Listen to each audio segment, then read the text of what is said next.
That's a very valid and important question.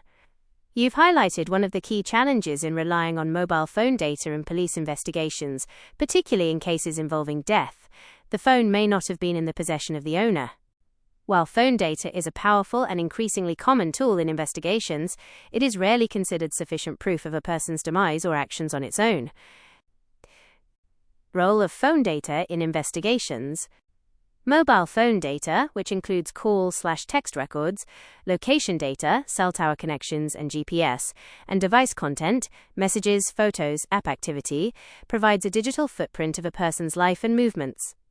In death or criminal investigations, it's primarily used to corroborate or refute an alibi or a witness's statement, establish a timeline of events leading up to the incident, identify associates or last contacts of the deceased, track movements of the phone, and by extension the person who was most likely in possession of it.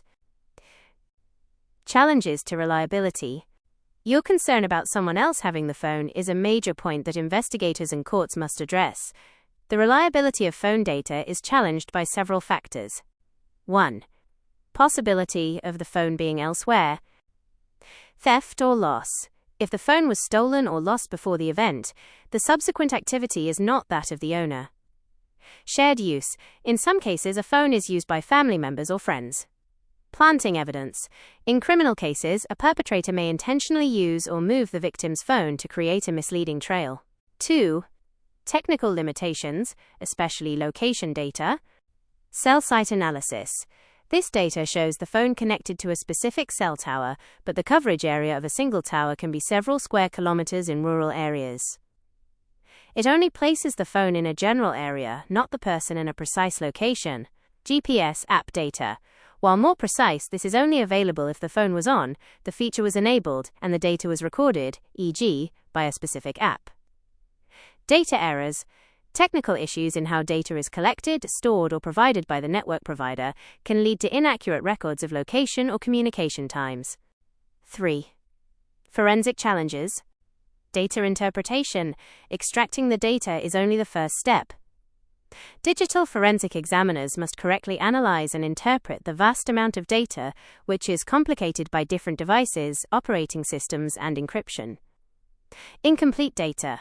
Police may face challenges in extracting all data, especially if a device is locked, encrypted, or damaged. How investigations address these issues.